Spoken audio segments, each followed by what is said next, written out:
Does the Talmud really say that Jesus is spending eternity burning in hell in excrement? The answer, of course, is no.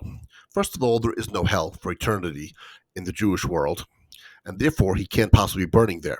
Second of all, that source comes from a misreading of Gittin, which is not taken the context of a reading in Talmud Eruvin. Let's discuss. In Talmud Gittin, Onkelos, who was a brother-in-law of Titus, decided that he wanted to convert to Judaism. So he raised Titus, he raised Balaam, and he raised Jesus, among others, through necromancy to try to see what he could learn about Judaism. Jesus told him that you should cling to Jews because the Jews are special people and their rewards are great. Anyone who goes after them, it's like poking their own eye out. That actually comes from a verse in Zechariah. Then he says, the punishment, though, for mocking the sages is burning in excrement.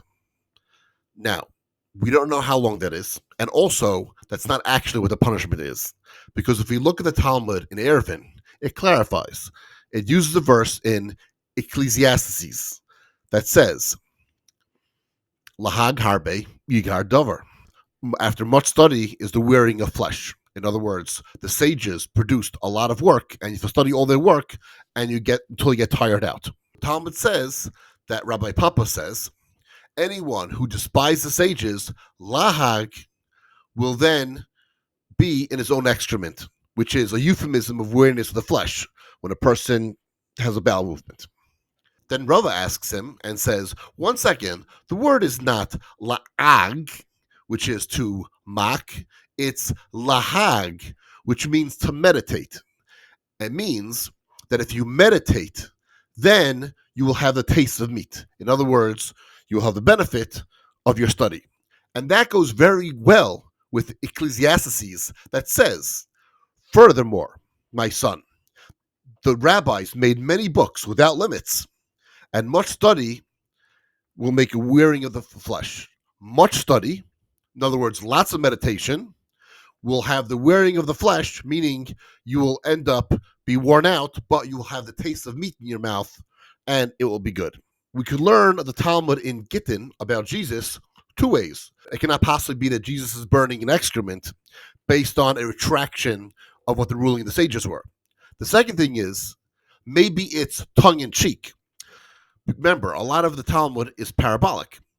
Because Jesus was known his life to disregard his fellow sages and the Sanhedrin, so therefore it could be he suffers by being an excrement because he disregarded the fact that there was a retraction of that statement. And what we learn from this is more. First of all, it's not only Jesus that would rot an excrement. It would be everyone that mocks the sages. So he probably has a company of thousands upon thousands of people if that's the case. The Talmud actually is pointing to a benefit of Jesus because it says, look at the difference between Balaam and Jesus. Balaam said that you should stay away from the Jews, whereas Jesus nothing but praise for the Jews. Clearly, his soul is not rotting in burning dung. We could put that one to bed. If any questions, you can let me know.